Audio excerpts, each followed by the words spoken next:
इस books club में आपका फिर से स्वागत है। हमारी आज की बुक है माइंडसेट, जिसे कैरल ड्वेक ने लिखा है। ये एक व्यू ऑफर करती है माइंडसेट को समझने के लिए कि कैसे हम अपने माइंडसेट को बदलकर वो अचीव कर सकते हैं जो हम करना चाहते हैं। इस बुक में बताया गया है कि कैसे अपने माइंड को लर्निंग के लिए ओपन रखकर हम सीख सकते हैं और अपनी लाइफ में इन लेसन्स को अप्लाई करके जो चाहे वो अचीव कर सकते हैं। अगर आपने हमारे चैनल को अब तक सब्सक्राइब नहीं किया है तो आगे बढ़ने से पहले इमीडिएटली इस चैनल को सब्सक्राइब करें और वीडियो को इमीडिएटली लाइक भी कर दें। इस बुक की ऑथर हैं कैरल ड्वेक। उनका बर्थ 17 अक्टूबर 1946 में हुआ था। वो एक रिसर्चर और साइकोलॉजिस्ट हैं। उन्होंने कई ऑर्गेनाइजेशंस के साथ काम किया है। उनके रिसर्चेस को New York times, Washington post and the Boston globe में भी अप्रिशिएट किया गया है। उन्होंने माइंडसेट पर बहुत सारी बुक्स लिखी हैं। इस बुक में आप सीखोगे कि किस तरह से हमारे बिलीफ हमारी लाइफ को शेप कर देते हैं। आप देखोगे कि महान लोग, चाहे वो स्पोर्ट्स में हो, बिजनेस में या किसी और फील्ड में हो, वो रातों रात सक्सेसफुल नहीं हो गए। हो सकता है कि इनमें से कुछ लोग टैलेंटेड हो, पर सारे के सारे टैलेंटेड नहीं थे। उनका भी किसी वक्त फिक्स्ड माइंडसेट था। ग्रोथ माइंडसेट डेवलप करके उन्होंने ग्रेटनेस को अचीव किया। आप समझोगे कि क्या चीज एक पर्सन को दूसरे से अलग करती है। आप देखोगे कि कैसे माइंडसेट्स हमारी पूरी लाइफ की डायरेक्शन तय करते हैं, फिर चाहे ये नेगेटिव हो या पॉजिटिव। आप ये भी जानोगे कि कैसे एक पॉजिटिव माइंडसेट डेवलप किया जा सकता है। ये बुक बहुत सारे रिसर्च पर बेस्ड है। ऑथर ये भी बताते हैं कि किस तरह हम अपने माइंडसेट को पहचान कर उसको चेंज कर सकते हैं। So let's begin. Chapter 1, mindset. जब ऑथर एक यंग रिसर्चर थे तब वो लोगों के फेलियर पर रिसर्च करते थे कि कैसे लोग फेलियर को हैंडल करते हैं, उनसे डील करते हैं। उन्होंने एक स्कूल के स्टूडेंट्स को कुछ पजल्स दिए सॉल्व करने को। स्टार्टिंग वाली पजल्स काफी इजी थी, बट अगले वाली थोड़ी हार्ड थी। अब जब स्टूडेंट्स थोड़ा परेशान हुए, ऑथर ने उनको नोटिस करना शुरू किया। ऑथर स्टूडेंट्स के बीच में डिफरेंस को एक्सपेक्ट कर रहे थे, बट उन्होंने जो देखा उससे वो शॉक्ड रह गए। हार्ड पजल्स का सामना करने के बाद एक स्टूडेंट खड़ा हुआ और बोला, मुझे ये चैलेंज में मजा आ रहा है। अगला स्टूडेंट भी खड़ा हुआ और उसने भी ऐसा ही कहा। ऑथर शॉक्ड रह गए क्योंकि उन्होंने ये एक्सपेक्ट नहीं किया था। हर एक का कोई रोल मॉडल होता है और अब ये बच्चे ऑथर के रोल मॉडल बन गए थे। अब ऑथर ये समझना चाहते थे कि किस किस माइंडसेट की वजह से बच्चों ने इस फेलियर को एज अ गिफ्ट लिया। बच्चे इस फेलियर से डिस्करेज नहीं हुए। उन्होंने ये सीखा कि वो कुछ सीख रहे हैं। लोगों में इतना अंतर कैसे होता है। जब से ह्यूमैनिटी की शुरुआत हुई है तब से लोग अलग अलग तरीके से सोचते हैं, अलग अलग तरीके से एक्ट करते हैं। सवाल ये है कि क्यों कुछ लोग ज्यादा स्मार्ट होते हैं और बाकी कम, और क्या कुछ ऐसा है जिसने उनको परमानेंटली स्मार्ट बना दिया हो। कुछ एक्सपर्ट्स ने कहा कि ये फिजिकल स्ट्रक्चर की वजह से होता है, like size and shape of skull, genes etcetera. कुछ ने कहा कि जैसा आपका एनवायरमेंट होता है आप वैसे बन जाते हैं। सेम टाइम कुछ साइंटिस्ट का कहना है कि आपकी कैपेबिलिटी उससे कहीं ज्यादा होती है जितना कि आप सोचते हैं। आपका एनवायरमेंट जो भी हो, एक्सपीरियंस और ट्रेनिंग से आप काफी आगे जा सकते हैं, सक्सेसफुल हो सकते हैं। The 2 mindset. ऑथर कहते हैं कि उनके 30 साल की रिसर्च से उन्हें ये पता चला है कि आपका दुनिया को देखने का पॉइंट ऑफ व्यू आपकी लाइफ को डिटरमाइन करता है। बट ये कैसे होता है, कैसे एक सिंपल बिलीफ आपकी पूरी लाइफ को अफेक्ट करता है, आइए जानते हैं। आपका एक माइंडसेट हो सकता है जिसे हम फिक्स्ड माइंडसेट कहेंगे। ये माइंडसेट खुद को प्रूव करने की एक अर्जेंसी क्रिएट करता है। ये समझता है कि आपके पास फिक्स्ड अमाउंट होता है इंटेलिजेंस का, पर्सनैलिटी का, और आपको सक्सेसफुल होने के लिए इन चीजों का ज्यादा होना जरूरी है। हम में से कई लोगों को बचपन से ही ये सिखाया गया है कि कैसे हमारे फ्रेंड्स हमसे ज्यादा टैलेंटेड हैं, कैसे किसी का आईक्यू लेवल हमसे ज्यादा है। सब यही कहते हुए पाए जाते थे कि स्मार्ट बनो, डम मत बनो। किसी ने एंजॉय और लर्निंग पर फोकस नहीं किया। हम हमेशा से ही ये चाहते रहे हैं कि हम खुद को करियर में और रिलेशनशिप में प्रूव कर सकें। हर सिचुएशन में हमको हमारे इंटेलिजेंस, पर्सनैलिटी, कैरेक्टर के हाई होने को कंफर्म करना पड़ता है। हमारे लिए सिर्फ 2 ही सिचुएशन रहती हैं, या तो सक्सेस या फेलियर। या तो हम स्मार्ट दिखेंगे या फिर डम, या तो हम एक्सेप्ट होंगे या फिर रिजेक्टेड, या तो हम जीतेंगे या फिर हम हारेंगे। दूसरा जो माइंडसेट है वो है ग्रोथ माइंडसेट। इस माइंडसेट के अकॉर्डिंग आप कुछ भी अचीव कर सकते हो, बस आपको थोड़ा हार्ड ट्राई करने की देर है, जोर लगाने की देर है। इस माइंडसेट के अकॉर्डिंग आप एफर्ट्स, स्ट्रैटेजीज और दूसरों की मदद से बहुत कुछ अचीव कर सकते हो। हो सकता है कि कुछ लोग स्टार्ट में कम टैलेंटेड हो या कमजोर हो, बट हर कोई बदल सकता है और ग्रो कर सकता है अपने एक्सपीरियंस से सीखकर। जैसा कि आप देख सकते हैं कि सीखने के पैशन से कोई भी क्वालिटी डेवलप की जा सकती है। लोगों को क्यों ये साबित करने में एनर्जी वेस्ट की जाए कि आप कितने महान हैं, जब आप बेहतर बन सकते हैं। तो क्यों अपनी कमियां छुपाई जाएं जब आप उनको ओवरकम कर सकते हैं। क्यों ऐसे लोगों के साथ रहा जाए जो आपकी सेल्फ एस्टीम को हर्ट करते हैं, बजाय उनके जो आपको ग्रो करने के लिए इंस्पायर करते हो। क्यों किसी के प्रूव किए हुए रास्ते पर चला जाए जब आप खुद नए रास्ते तलाश कर सकते हो। जब सब कुछ आपके फेवर में नहीं जा रहा हो तब भी अपने रास्ते पर चलने का जुनून एक ग्रोथ माइंडसेट का हॉलमार्क है। यही माइंडसेट है जो लोगों को मोस्ट चैलेंजिंग कंडीशन में भी अपने गोल को अचीव करने के लिए इंस्पायर करता है। Chapter 2, inside the mindset. जब ऑथर छोटी थी तब वो अपने फ्यूचर पार्टनर के बारे में सोचा करती थी। Tall, handsome, very successful. वो अपने करियर के बारे में भी सोचती थी कि एक ग्लैमरस करियर, बट ज्यादा हार्ड नहीं और ना ही रिस्की हो। जब ऑथर बड़ी हुई तो उन्होंने देखा कि उनका बॉयफ्रेंड बहुत अच्छा इंसान है, जैसा कि उन्होंने सोचा था, बट अभी भी उसमें कुछ कमियां थी। उसकी जॉब में भी कांस्टेंट चैलेंजेस आते रहते थे। फिर भी ऑथर सेटिस्फाइड थी। क्यों? क्योंकि ऑथर ने अपना माइंडसेट चेंज कर लिया और ये सब उन्हें उनके काम करते वक्त सीखने को मिला। उन्होंने देखा कुछ स्टूडेंट्स अपनी एबिलिटी प्रूव करना चाहते थे, जबकि कुछ स्टूडेंट्स अपनी एबिलिटी इंप्रूव करना चाहते थे। एक फिक्स्ड एबिलिटी को प्रूव करने की जरूरत होती है, जबकि चेंजेबल एबिलिटी सीख कर डेवलप की जा सकती है। यहाँ से ऑथर को रियलाइज हुआ कि उनके पास कौन सा माइंडसेट था। उन्होंने ये रियलाइज किया कि जब आप अपना माइंडसेट चेंज करते हो तब आप एक नई दुनिया खोज लेते हो। इस वर्ल्ड में फेलियर का मतलब होता है कोई सेटबैक, कोई बुरी ग्रेड, कोई रिजेक्शन, और इन सब चीजों का मतलब होता है कि आप लायक नहीं हो। क्या सक्सेस सीखने का नाम है या ये प्रूव करने का कि हम स्मार्ट हैं? जब हम छोटे बच्चे थे तब हमने हमारी लाइफ के सबसे मुश्किल काम सीखे थे, जैसे अपने पैरों पर चलना और बोलना। बच्चे गलतियों की परवाह नहीं करते, वो चलते हैं, गिरते हैं, फिर खड़े होते हैं, फिर कोशिश करते हैं। क्या चीज इस लर्निंग को रोक देती है? जैसे ही बच्चे बड़े होकर चीजों को समझने लगते हैं, वो नई चीजों को ट्राई करने में डरने लगते हैं, और यही डर हमारा माइंडसेट बनता है। आपकी प्रायोरिटीज क्या हैं? अगर आपको चूज करना पड़े, आप क्या चूज करोगे, सक्सेस या चैलेंजेस, या फिर किस टाइप के रिलेशंस आप चाहते हैं? ऑथर ने कुछ लोगों पर एक्सपेरिमेंट किया। फिक्स माइंडसेट वाले लोगों ने कहा रिलेशनशिप जो उन्हें कंफर्ट फील कराए, उनको परफेक्ट फील कराए, ऐसा पार्टनर जो उन्हें पूजे। जबकि ग्रोथ माइंडसेट वाले लोगों ने कहा रिलेशनशिप जो उन्हें बेहतर बनाने में उनकी हेल्प करे, उन्हें चैलेंज करे, एक बेहतर इंसान बनने के लिए, नई चीजें सीखने के लिए उनको एनकरेज करे। माइंडसेट हमारे एफर्ट का मीनिंग चेंज कर देता है। जब हम बच्चे थे तब हम सब ने एक स्टोरी सुनी थी, एक खरगोश और एक कछुए की कहानी, जिसमें खरगोश हार जाता है और कछुआ काफी स्लो होने के बाद भी जीत जाता है, क्योंकि वो कंसिस्टेंटली और स्टेडली चलता रहता है। अब आप ये सोचिए, क्या हम में से कोई भी कछुआ बनना चाहता है? नहीं, हम सब खरगोश बनना चाहते हैं, जो कि थोड़ा क्लेवर हो, थोड़ी छोटी नींद ले, थोड़ा स्ट्रेटेजिकली काम करे, क्योंकि सबको पता है जीतने के लिए आपको आगे आकर रिस्पॉन्सिबिलिटी तो लेनी ही पड़ेगी, इंप्रूवमेंट तो करना ही होगा। इस टाइप की स्टोरीज के साथ प्रॉब्लम ये है कि ये स्टोरीज ईदर और सिचुएशन को रिजेंबल करती हैं। या तो आप टैलेंटेड हैं या फिर आपको ज्यादा एफर्ट लगाना होगा। ये हमें फिक्स माइंडसेट की ओर ले जाता है, जैसे एफर्ट सिर्फ उन लोगों के लिए हैं जो कमजोर हैं या कम टैलेंटेड हैं। लोग हमेशा आपसे कहते रहते हैं अगर आपको किसी चीज के लिए मेहनत करनी पड़ रही है, इसका मतलब ये है कि आप में वो एबिलिटी ही नहीं है, या फिर उन लोगों के पास सब कुछ आसानी से आ जाता है जो जीनियस होते हैं। दूसरी तरफ ग्रोथ माइंडसेट वाले लोग मानते हैं कि जीनियस लोगों को भी कुछ अचीव करने के लिए मेहनत की जरूरत पड़ती है, और बात जब एफर्ट्स की आती है, एफर्ट्स टेरिफाइंग होते हैं दो वजह से। एक तो फिक्स माइंडसेट के लिए जीनियस लोगों को एफर्ट लगाने की जरूरत नहीं होती, अगर जरूरत हुई तो उससे ये प्रूव हो जाएगा कि वो जीनियस नहीं है। दूसरा ये कि ये आपसे सभी एक्सक्यूजेस छीन लेता है। अगर आप हार्ड ट्राई नहीं करते तो आपके पास लोगों को कहने के लिए ये होता है कि आपने एफर्ट नहीं लगाए, अदरवाइज ये काम तो मैं कर ही लेता। बट क्योंकि आपने अब एफर्ट लगा दिया है तो देने के लिए कोई एक्सक्यूज भी नहीं बचा आपके पास। फिक्स माइंडसेट के लोगों ने कई बुक्स पढ़ी होंगी जो कहती हैं सक्सेसफुल होने का मतलब है खुद का बेस्ट वर्जन बनना, या एफर्ट ही सक्सेस का रास्ता है। बट वो लोग इन बातों को अपनी लाइफ में नहीं लगा पाते, क्योंकि उनके बिलीव्स फिक्स्ड हैं, जो उनसे कहते रहते हैं सक्सेस का मतलब होता है टैलेंटेड होना।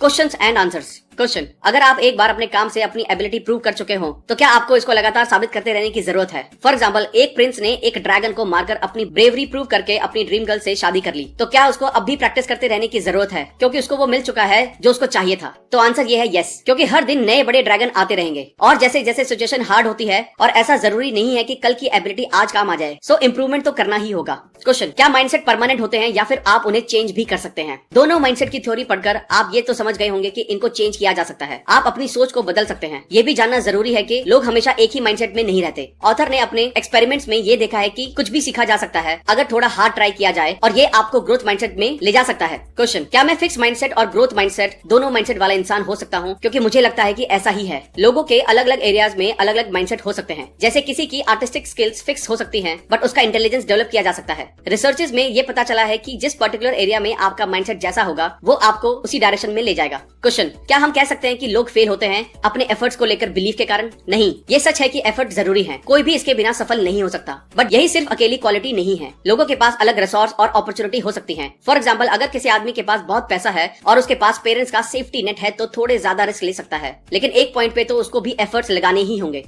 Chapter 3, the truth about ability and accomplishment. Thomas Edison को इमेजिन कीजिए, उनकी लैब में एक्सपेरिमेंट करते हुए। क्या आप उनको अकेला देखते हैं? लोगों से जब ये पूछा गया तो उन्होंने इमेजिन किया कि थॉमस एडिसन कोई ऐसा आदमी रहा होगा जो वर्कशॉप में अपनी अकेला इक्विपमेंट से घिरा हुआ, एक साइड में फोटोग्राफ, व्हाइट कोट पहने हुए कोई आदमी होगा। जबकि सच ये है कि एडिसन कोई अकेला आदमी नहीं था। उनके इन्वेंशन में उसके पास कई असिस्टेंट थे, वेल ट्रेन्ड साइंटिस्ट थे, और भी बहुत लोग थे। बाकी लोगों से एडिसन को अलग करने वाली एक चीज थी उनकी क्यूरियोसिटी और उनका माइंडसेट। बहुत सारी मिथ्स हैं कि ब्रिलियंट लोग अकेले रहते हैं, जबकि चार्ल्स डार्विन के पास उनकी पूरी एक टीम थी। मोजार्ट ने लगभग 10 साल तक मेहनत की, तब जाकर वो ऐसा कुछ बना सके जिसपे वो प्राउड फील कर सके। इनकी इसी मेहनत का नतीजा है कि वो आज ऑल टाइम ग्रेड्स में आते हैं। अगर वो अपनी एबिलिटी के भरोसे रह जाते तो आज वो वहाँ नहीं होते जहाँ वो आज हैं। Mindset and school achievement. Author ने कुछ स्टूडेंट्स को फॉलो किया जब वो अपनी जूनियर हाई स्कूल में जा रहे थे, ये देखने के लिए कि क्या वो मानते हैं कि उनका इंटेलिजेंस फिक्स है या ये कुछ ऐसा है जिसे डेवलप किया जा सकता है। जूनियर हाई स्कूल का पीरियड यूजुअली हार्ड होता है, काम कुछ ज्यादा हार्ड हो जाता है। वहाँ ग्रेडिंग पॉलिसीज टफ हो जाती हैं, टीचर्स स्ट्रिक्ट हो जाते हैं, मार्क्स सफर करते हैं, बट सबके नहीं। स्टूडेंट्स जो फिक्स्ड माइंडसेट रखते थे उन्होंने अपने मार्क्स में गिरावट देखी, धीरे ही सही पर उनकी कंडीशंस बुरी होती चली गई। उन्होंने अपनी एबिलिटी को ब्लेम किया, मैं स्टूपिड हूँ, मैं मैथ्स में काफी बुरा हूँ। बहुत से स्टूडेंट्स ने टीचर्स और एनवायरनमेंट को ब्लेम किया। फेल होने के डर से ग्रोथ माइंडसेट वाले स्टूडेंट्स ने अपने रिसोर्सेज को यूज करके लर्निंग करना कंटिन्यू रखा। वो लोग भी घबराए पर वो डिटरमिन्ड थे, वो सब करने के लिए जो करने की जरूरत थी। स्टूडेंट जो फिक्स्ड माइंडसेट रखते थे उन्होंने इस हार्ड टाइम को एज अ थ्रेट लिया। उनको लगा कि ये हार्ड टाइम सबके सामने उनके फ्लॉज को रिवील कर देगा और उनको एक लूजर साबित कर देगा। उन्होंने अपने ईगो को प्रोटेक्ट करने के लिए अपने रिसोर्सेज को ब्लेम किया। उन्होंने कहा कि उनका गोल था सबसे स्मार्ट दिखना, ऐसा दिखना कि सबसे कम एफर्ट लगाकर काफी कुछ अचीव करने की एबिलिटी है उनमें। वो अक्सर ये स्टेटमेंट यूज करते थे, मेरे स्कूल में मेरा मेन गोल सब कुछ इजीली करना था, इसलिए मैंने ज्यादा मेहनत करना जरूरी नहीं समझा। दूसरी तरफ ग्रोथ माइंडसेट वाले स्टूडेंट्स के लिए इस बात का कोई मतलब नहीं था कि वो कोशिश करना छोड़ दे। उनके लिए ये वक्त कुछ सीखने की अपॉर्चुनिटी था। ये वक्त था कुछ नए सब्जेक्ट्स को सीखने का। एक वक्त था ये देखने का कि उन्हें क्या पसंद है और वो फ्यूचर में क्या बन सकते हैं। कंक्लूजन ये है कि हर कोई एक जैसा नहीं है, बट हम सही माइंडसेट रखकर वो सब कुछ अचीव कर सकते हैं जो हम चाहते हैं। क्या आर्टिस्टिक एबिलिटी एक गिफ्ट है? ये एक आम मान्यता है कि इंटेलिजेंस बाय बर्थ होता है, ना कि डेवलप किया जा सकता है। बात अगर आर्टिस्टिक एबिलिटी की होती है उसके बारे में भी यही कहा जाता है। फॉर एग्जाम्पल, लोग नेचुरली या तो अच्छी ड्राइंग बना लेते हैं या फिर वो नहीं बना पाते। इवन ऑथर भी इस बात को मानती थी। फिर वो एक बूढ़े आदमी से मिली जिसका नाम एडवर्ड था। वो एक ड्राइंग क्लासेस चलाता था। वो अपने क्लाइंट से उल्लू की आर्ट बनवाता था। उन्होंने ऑथर को भी यही करने को बोला। ऑथर ने कुछ ड्राइंग बनाई, फिर एडवर्ड्स ने कुछ लोगों की पहले की और बाद की ड्राइंग दिखाई। ऑथर सरप्राइज हो गई उनको देखकर कि बाद वाली ड्राइंग काफी अच्छी बनी थी। उन्होंने इसके पीछे का राज एडवर्ड से पूछा। एडवर्ड ने कहा, देखने का तरीका, ड्राइंग स्किल्स में इनमें ज्यादा चेंज नहीं आया था। चेंज आया था सही से देखने की वजह से। ड्राइंग के edges, spaces, light, shadow. Drawing सीखने के लिए हर एक कंपोनेंट को डीपली सीखना होता है और फिर उन्हें एक प्रोसेस में डालना होता है जिससे इसे सीखा जा सके। कंक्लूजन ये है कि कुछ लोग किसी चीज को बिना किसी ट्रेनिंग या बहुत कम ट्रेनिंग के साथ कर सकते हैं, बट कोई और भी इस काम को और भी अच्छे तरीके से कर सकता है अगर वो ट्रेनिंग करता रहे तो। प्रेज एंड पॉजिटिव लेबल्स का खतरा। प्रेज कैसे आपकी परफॉर्मेंस को एनहांस या हैम्पर कर सकती है? इसके लिए ऑथर ने कुछ स्टूडेंट्स पर एक एक्सपेरिमेंट किया। उन्होंने हर स्टूडेंट्स को 10 सवालों के सेट दिए सॉल्व करने को। उन्होंने जब अच्छा परफॉर्म किया तो ऑथर ने उन्हें प्रेज किया। ऑथर ने ग्रुप को प्रेज किया, आप सबने बहुत अच्छा परफॉर्म किया, आप सभी टैलेंटेड हैं। फिर उन्होंने दूसरे ग्रुप से कहा, आपने भी बहुत अच्छा किया, आपने बहुत मेहनत की। दोनों ग्रुप टेस्ट से पहले सेम थे, बट बाद में वो अलग हो गए। जिनको तारीफ मिली टैलेंट के लिए, उनमें एक फिक्स्ड माइंडसेट डेवलप हुआ और उनमें ये साइन भी दिखाई दिए। जब ऑथर ने उनको एक नया टास्क दिया तो उन्होंने अपने फ्लॉज रिवील होने के डर से मना कर दिया। जब ऑथर ने यही टास्क ग्रोथ माइंडसेट वाले ग्रुप को दिया, उन्होंने चैलेंज एक्सेप्ट किया। कुछ दिनों बाद ऑथर ने इन सभी को कुछ क्वेश्चन दिए सॉल्व करने को। टैलेंटेड स्टूडेंट्स अच्छा परफॉर्म नहीं कर पाए और वो ये सोचने लगे कि वो अब स्मार्ट नहीं रहे। और ग्रोथ माइंडसेट वाले स्टूडेंट्स के लिए डिफिकल्ट का मतलब होता है ज्यादा एफर्ट लगाओ। उन्होंने इसको एज अ फेलियर नहीं देखा। किसी को प्रेज करने से पहले आप ये जरूर सोचें कि कंस्ट्रक्टिव वे में ही प्रेज किया जाए, ना ही डिस्ट्रक्टिव वे में। नेगेटिव लेबल्स और ये कैसे काम करते हैं। बचपन में ऑथर मैथमेटिक्स में अच्छी थी। हाई स्कूल में उन्होंने 99% स्कोर किया। तब उनके टीचर मिस्टर हेलमैन ने कहा कि लड़कियां मैथ में लड़कों के कंपेयर में अच्छी नहीं होती और तब से ऑथर के ग्रेड कम होना शुरू हो गए। न सिर्फ ऑथर बट कुछ और गर्ल्स स्टूडेंट्स के मार्क्स भी कम हुए। तो आपने देखा कैसे एक सिंपल लेबलिंग की लड़कियां मैथ्स में इतनी अच्छी नहीं होती, कैसे इस वजह से लड़कियों की ग्रेड्स कम हुई। और इस बात को साइकोलॉजिस्ट ने भी प्रूव किया है कि नेगेटिव लेबल से अचीवमेंट हार्म होता है। जब स्टीरियोटाइप्स बीच में आता है वो लोगों को अपने रास्ते से भटका देता है। ये सबके साथ नहीं होता, ये उन लोगों के साथ होता है जिनका फिक्स माइंडसेट होता है। और जब कोई ऐसा बोलता है अपने बारे में तो अपनी एबिलिटी पर हम खुद सवाल उठाने लगते हैं। जब हमें पॉजिटिव लेबल किया जाता है तो हम इसे खोने से डरते हैं, और जब नेगेटिव लेबल किया जाता है तो आप डर जाते हैं कि कहीं यही तो सच नहीं है। दूसरी तरफ ग्रोथ माइंडसेट वाले लोग मानते हैं कि कोई भी कमी परमानेंट नहीं होती, आप इन्हें ओवरकम कर सकते हैं। कंक्लूजन ये है कि नेगेटिव लेबल से डरे नहीं, ग्रोथ माइंडसेट अपनाएं और कंस्ट्रक्टिव वे में इसे लें। Chapter 4 sports the mindset of a champion. Sports में हर कोई ये मानता है कि टैलेंट गिफ्टेड होता है, इवन एक्सपर्ट्स और कोचेस भी। वो ये मानते हैं कि एथलीट जैसी फिजिक होना, एथलीट के जैसे मूव करना, ये सब नेचुरल होता है। यहाँ एक स्टोरी है बेसबॉल प्लेयर बिली बीन की। वो एक एक्सेप्शनल प्लेयर थे। सब लोग उसे एक नेचुरल टैलेंटेड और फ्यूचर स्टार की तरह देखते थे, बट जैसे ही वो मेजर टूर्नामेंट में गया उसकी परफॉर्मेंस डिक्लाइन होने लगी। क्या बिली ने अपनी प्रॉब्लम्स को एक कंस्ट्रक्टिव वे में देखा और कोई सोल्यूशन निकाला? नहीं, ऑफ कोर्स नहीं, क्योंकि ये एक फिक्स माइंडसेट की स्टोरी है। वो ये सोचा करता था कि नेचुरल टैलेंट को कोई भी एफर्ट की जरूरत नहीं है, एफर्ट दूसरों के लिए है। बिली अपने ही टैलेंट्स के जाल में फंस गया था। बिली द प्लेयर कभी भी इस माइंडसेट से नहीं निकल पाया और अपना करियर बर्बाद कर लिया। वहीं पर एक दूसरा प्लेयर था जो बिली के पैरेलल टीम में खेला करता था, लेनी। वो एक ऐसा खिलाड़ी था जिसको कभी किसी ने नेचुरली गिफ्टेड नहीं माना। बिली ने उसको बाद में डिस्क्राइब किया, वो फेलियर का मतलब नहीं जानता था और मैं उसका बिल्कुल अपोजिट था। बिली ने कहा, मैंने ये समझना शुरू किया कि एक बेसबॉल प्लेयर को कैसा होना चाहिए और ऐसा लेनी था, मैं नहीं। एज अ कोच बिली ने रियलाइज किया कि उसका माइंडसेट उसको पीछे ले जा रहा था। उसने ये लर्निंग्स अपनी टीम पर लगाई। वो 2002 में ऑकलैंड एथलेटिक्स का जनरल मैनेजर था। उसकी टीम ने एक सीजन में 103 मैचेस में जीत दर्ज की। उन्होंने टैलेंट नहीं खरीदे थे, उन्होंने माइंडसेट पर काम किया। नेचुरल होने का आइडिया। किसी के शरीर की बनावट दिमाग के बनावट जैसी नहीं होती, क्योंकि ये विजिबली देखी जा सकती है। साइज, शेप, बिल्ड सब विजिबल होते हैं, पर बट क्या ये सच में इतने मैटर करते हैं? Let's see. Maksi Burgess height 5'3", NBA में बास्केटबॉल खेला। डग फ्लेट कम हाइट का क्वार्टरबैक न्यू इंग्लैंड पेट्राइट्स के लिए खेला। पेटेग्रे जिसका एक हाथ नहीं था वो मेजर लीग बेसबॉल खेला। ग्लेन कनिंगम एक पांव जला हुआ और डैमेज होने के बाद भी एक महान रनर बना। और ऐसे कई एग्जाम्पल हैं जो ये प्रूव करते हैं कि फिजिकल अपीयरेंस का परफॉर्मेंस से कोई लेना देना नहीं है। अगर आप कमिटेड हैं और एक ग्रोथ माइंडसेट रखते हैं तब आप किसी भी हर्डल को ओवरकम कर सकते हैं। माइकल जॉर्डन वो एक नेचुरल एथलीट नहीं थे बट वो हार्डेस्ट वर्किंग एथलीट थे, शायद स्पोर्ट्स की हिस्ट्री के सबसे hardest working.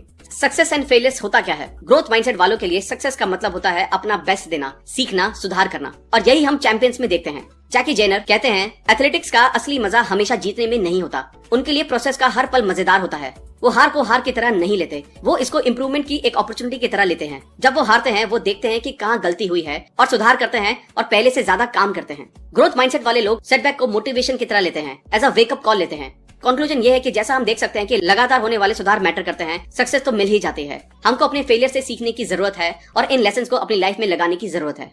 Taking charge of success, success का चार्ज लीजिए। ग्रोथ माइंडसेट वाले लोग अपनी सक्सेस के लिए रिस्पॉन्सिबिलिटी लेते हैं और इसको मेंटेन करते हैं। माइकल जॉर्डन के स्किल्स उसकी एज के साथ कम नहीं हुए। बेशक उसने अपना कुछ स्टेमिना लूज किया बट उन्होंने और भी ज्यादा मेहनत की और इसको मैनेज किया। मैकनॉय इंग्लिश टेनिस प्लेयर किसी वक्त में गेम को डोमिनेट किया करता था। जब वो फेल हुआ उसने ये नोटिस किया कि वो क्या गलत कर रहा था। उन्होंने दूसरों को ब्लेम करना शुरू कर दिया। ऐसा करके उसने खुद का कुछ भी भला नहीं किया। उसको लगा कि कोई और आकर उसकी ये प्रॉब्लम सॉल्व करेगा। वो सिस्टम पर नाराज हुआ। बट ये आपकी जिंदगी है, आपको इसकी जिम्मेदारी लेनी ही होगी। कभी रिस्पॉन्सिबिलिटी लेने के बारे में सोचा है? नहीं, क्योंकि आप फिक्स माइंडसेट में फंसे हो। आप खुद को एक फिनिश प्रोडक्ट की तरह देखते हो। आप चेंजेस होते हुए नहीं देखना चाहते क्योंकि आप खुद चेंज होने से डरते हो।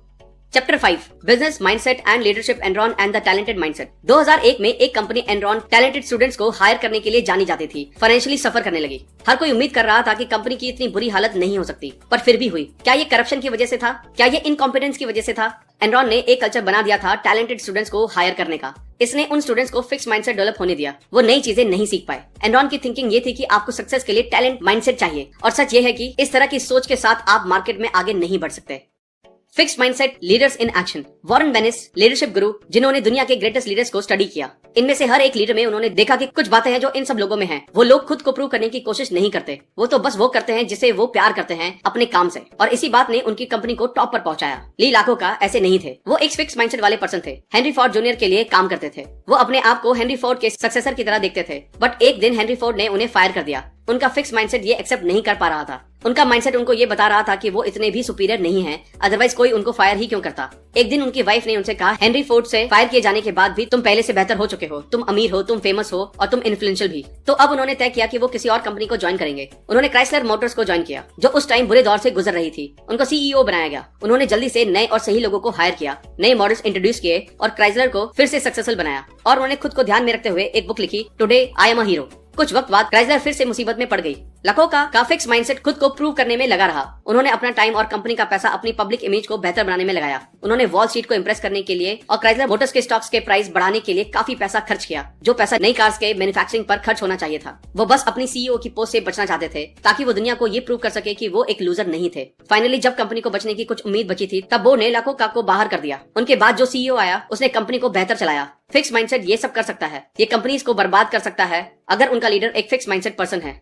Growth mindset leaders in action. जब जैक वेल्च ने 1980 में जनरल इलेक्ट्रिक की CEO की पोस्ट संभाली तब कंपनी की वैल्यूएशन $14 बिलियन थी। 20 साल बाद ये वैल्यूएशन बढ़कर $490 बिलियन की हो गई। ये कंपनी वर्ल्ड की सबसे वैल्यूएबल कंपनी बन गई। फॉर्च्यून मैगजीन ने उनके बारे में कहा, most admired studied CEO of his time. But author ने उनके बारे में कुछ और अच्छा पढ़ा न्यूयॉर्क टाइम्स की मैगजीन में, जिसे स्टीव बेनेट ने लिखा था। मैंने एम्प्लॉइज के साथ कैसे बिहेव किया जाता है ये जैक वेल्च से सीखा है अपने GE के टेन्योर के दौरान। जैक वेल्च खुद एम्प्लॉइज के पास जाते थे ये देखने के लिए कि क्या चल रहा है। जैक वेल्च का शेड्यूल पैक रहता था, उन्हें कई सारे काम रहते थे, बट उन्होंने लकों का की तरह नहीं किया। उन्होंने कभी भी वर्कर से बात करना और उनमें इम्प्रूवमेंट करना नहीं छोड़ा। जैक वेल्च का भी किसी वक्त फिक्स माइंडसेट था। 1971 में जब उनका नाम प्रमोशन के लिए कंसीडर किया गया, GE के HR ने कहा, जैक वेल्च एक एरोगेंट पर्सन है, क्रिटिसिज्म एक्सेप्ट नहीं करते हैं, अपने टैलेंट के ऊपर काफी डिपेंड है और हार्ड वर्किंग नहीं है, जो कि अच्छे साइन नहीं है। फॉर्चुनेटली जब जब सक्सेस उनके सर चढ़ी उन्होंने इसको एक वेकअप कॉल की तरह लिया। उनके एक्सपीरियंस से उन्होंने सीखा कि वो एक गाइड है, ना कि एक जज। उन्होंने रियलाइज किया कि लोगों को कंपनी से बाहर करना सही नहीं है, उनकी मिस्टेक्स को इम्प्रूव करके उनको ऊपर ले जाना ज्यादा जरूरी है, और उनकी इन टैक्टिक्स ने GE को आज वहां पहुंचा दिया जहां वो आज है। चैप्टर 6 माइंडसेट इन लव और नॉट। रिलेशनशिप के स्मूथ चलते रहने के बारे में आप क्या सोचते हैं? ये कभी भी स्मूथ नहीं चलती। ये रास्ते डिसअपॉइंटमेंट्स और हार्ट ब्रेक से भरे पड़े हैं। कुछ लोग इन डिसअपॉइंटमेंट्स को दिल पर ले लेते हैं और फ्यूचर में भी सेटिस्फाइंग रिलेशनशिप नहीं बना पाते। इसके लिए ऑथर ने 100 लोगों पर एक एक्सपेरिमेंट किया और उनसे अपना कोई बुरा एक्सपीरियंस शेयर करने को कहा।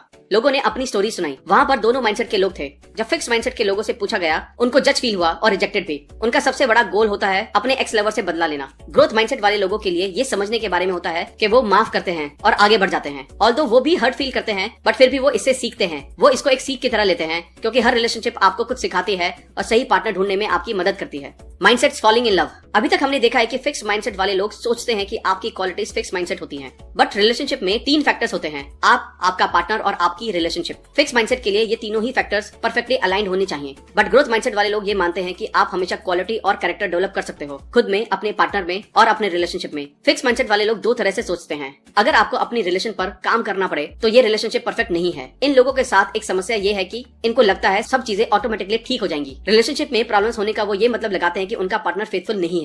The partner as enemy. Fix mindset वाले लोगों के साथ ये प्रॉब्लम होती है कि जब भी रिलेशनशिप में कोई प्रॉब्लम आती है, वो अपने पार्टनर को दुश्मन की तरह ट्रीट करने लगते हैं। जब इनके लिए और चीजें काम नहीं कर रही होती हैं, तो वो किसी और को ब्लेम नहीं कर सकते, बट जब रिलेशनशिप ठीक से काम नहीं कर रही होती है, वो अपने पार्टनर को ब्लेम करते हैं। रिमेंबर, फिक्स माइंडसेट वाले लोगों के लिए किसी को माफ करना कितना मुश्किल होता है। वो लेबल फील करते हैं जब कोई उनको रिजेक्ट कर देता है, बट जब वो अपने पार्टनर को अच्छे पर्सन की तरह देखते हैं तो अपनी रिलेशनशिप में वो खुद को बुरा मानने लगते हैं। वो ये सोचते हैं कि अगर मेरा पार्टनर अच्छा पर्सन है तो फिर ये रिलेशनशिप शायद मेरी ही वजह से प्रॉब्लम में है। यही पेरेंट्स के केस में भी होता है। जब पेरेंट्स सपोर्टिव होते हैं फिर भी बच्चे अच्छा परफॉर्म नहीं कर पाते, तो वो ये सोचने लगते हैं कि मेरे पेरेंट्स तो सपोर्टिव हैं, फिर भी अगर मैं अच्छा नहीं कर पा रहा हूँ तो इसमें जरूर ही मुझ में कोई कमी होगी। Competition, who is the greatest. Relationship में अगर आपके पास एक फिक्स माइंडसेट है तो आप खुद को प्रूव करना चाहते हैं अपने पार्टनर के सामने। ऐसे में अपने पार्टनर के साथ कंपटीशन करने लगते हैं, कौन ज्यादा स्मार्ट है, टैलेंटेड है और लाइकेबल है। सुजैन का बॉयफ्रेंड सोचता था कि वो सबका अटेंशन ग्रैब कर लेती है हर एक पार्टी में, और वो खुद को इंफीरियर फील करता था। उन लोगों ने एक कॉन्फ्रेंस अटेंड की। वहाँ उन्होंने देखा कि सब लोग सुजैन को प्रेस कर रहे हैं। मार्टिन चढ़ गया। पार्टी फिनिश होने के बाद जब ये दोनों कार में बैठे तब भी ड्राइवर ने सुजैन की ही तारीफ की। मार्टिन और चढ़ गया। लकीली मार्टिन ज्यादा कॉम्पिटिटिव नहीं था, अदरवाइज सिचुएशन वर्स हो सकती थी। और यहाँ पर फिक्स माइंडसेट ये बात एक्सेप्ट नहीं कर पाता कि आपका पार्टनर आपसे बेहतर है। Developing in relationships. जब लोग रिलेशनशिप में होते हैं उनको अक्सर ऐसा पार्टनर मिलता है जो उनसे अलग होता है। वो ये सीख नहीं पाते कि डिफरेंसेस के साथ कैसे डील करना है। एक अच्छी रिलेशनशिप में लोग ऐसे स्किल्स डेवलप करते हैं, दोनों पार्टनर एक साथ ग्रो करते हैं और रिलेशनशिप बेहतर हो जाती है। Chapter 7, parents, teachers and coaches, where do mindsets come from. जब पेरेंट्स से पूछा गया तो उन्होंने हमेशा ये कहा, हम अपने बच्चों को ग्रो होते हुए देखना चाहते हैं। हम ऐसा कुछ भी नहीं करेंगे जिससे उनकी स्टडी या लाइफ को नुकसान हो। बट क्या ये सच है? Let's see. कई पेरेंट्स अपने बच्चों के लिए कहते हैं कि उनकी क्वालिटीज परमानेंट हैं और दूसरे बच्चे ब्रिलियंट हैं, पर उनका बच्चा नहीं है। दूसरी तरफ पेरेंट्स तारीफ में कहते हैं कि तुम अच्छी प्रोग्रेस कर रहे हो और हम इससे खुश हैं। यहीं से वो फिक्स माइंडसेट और ग्रोथ माइंडसेट अडॉप्ट करना शुरू कर देते हैं। टीचर्स और कोचेस भी सेम वे में स्टूडेंट्स को ट्रीट करते हैं। Parents and teachers, messages about success and failure. तुमने ये सब जल्दी सीख लिया, तुम बहुत स्मार्ट हो, तुम बहुत टैलेंटेड हो, तुमने अच्छा कर दिखाया इतना कम पढ़ने के बाद भी। क्या ये मैसेजेस सपोर्टिव नहीं है? बिल्कुल है, बट जरा इसकी दूसरी साइड भी देखिए। अगर मैं कोई और चीज जल्दी से सीख नहीं पाता, इसका मतलब मैं स्मार्ट नहीं हूँ। अगले किसी टेस्ट में अगर मैं हार्डवर्क से अच्छे मार्क्स नहीं लाता हूँ तो मैं टैलेंटेड नहीं हूँ। ऐसे सपोर्टिव मैसेजेस भी बच्चों को फिक्स माइंडसेट की तरफ ढकेल देते हैं और वो टैलेंट के साथ और भी ज्यादा ऑब्सेस हो जाते हैं। Reassuring children. कैसे बच्चे को किसी टेस्ट या परफॉर्मेंस के पहले सिक्योर फील करवाया जाए। बच्चों को उनके टैलेंट के बारे में रीअश्योर करना बैकफायर कर सकता है। वो इस बात से डरेंगे कि कहीं वो अच्छा परफॉर्म नहीं कर पाए तो लोग उनको लेस टैलेंटेड समझेंगे। अक्सर पेरेंट्स कहते हैं, देखो तुम स्मार्ट हो इसलिए फिक्र करना बंद करो, तुम्हें पता है तुम अच्छा परफॉर्म करोगे। वो सपोर्टिव है बट साथ ही साथ डिस्ट्रक्टिव भी। क्या ये एक तरीका हो सकता है? हर कोई हमको जज करेगा बट हम नहीं करेंगे। हमें खुशी है कि तुमने सीखा और तुम अभी भी सीख रहे हो। Constructive criticism, more about failure messages. हमने ये कई बार सुना है कंस्ट्रक्टिव क्रिटिसिज्म, बट क्या हम सच में कंस्ट्रक्टिवली क्रिटिसाइज करते हैं? कंस्ट्रक्टिव मींस किसी बच्चे की हेल्प करना, किसी प्रॉब्लम को सॉल्व करने में, एक बेटर पर्सन बनने में। यहाँ 2 एग्जांपल हैं। बेटे मुझे बहुत बुरा लगता है जब तुम अपना काम फिनिश नहीं करते, तुम कब तक ये काम फिनिश कर लोगे? या फिर बेटे क्या कुछ ऐसा है जिसे समझने में मैं तुम्हारी मदद कर सकता हूँ? क्या तुम चाहते हो तुम्हारा असाइनमेंट समझने में मैं तुम्हारी हेल्प करूँ? आपने देखा कि किस तरह कंस्ट्रक्टिव क्रिटिसिज्म किया जा सकता है, और एज अ पेरेंट और एज अ ह्यूमन बीइंग हमें यही करना चाहिए। Mindset can be a life and death matter. Parents अपने बच्चे का हमेशा भला चाहते हैं बट कभी कभी इनको मुसीबत में भी डाल देते हैं। यहाँ एक स्टोरी है सुजैन की। उसके पेरेंट्स चाहते थे कि उनकी लड़की हार्वर्ड बिजनेस स्कूल जाए, बट सुजैन को साइंस में इंटरेस्ट था और उसके पेरेंट्स के प्रेशर की वजह से वो डिप्रेशन में चली गई। इस वजह से कभी कभी उसकी ग्रेड्स A+ आ जाती पर कभी कभी F ही रह जाती। ऐसी सिचुएशन बच्चों को सुसाइड टेंडेंसी की तरफ भी ले जाती है। What makes a great teacher और पेरेंट। कई टीचर्स सोचते हैं कि अपने पढ़ाने के स्टैंडर्ड को लो करके वो स्टूडेंट्स को बेहतर समझा सकते हैं और इससे स्टूडेंट्स को सक्सेसफुल फील होगा, बट ये चीज काम नहीं करती है। स्टैंडर्ड लोअर करके आप सिर्फ कम एजुकेटेड स्टूडेंट्स बना रहे होते हैं। अच्छे टीचर विश्वास करते हैं ग्रोथ में और वो लर्निंग के बारे में सोचकर रोमांचित होते हैं और स्टूडेंट्स में भी यही माइंडसेट डेवलप करते हैं।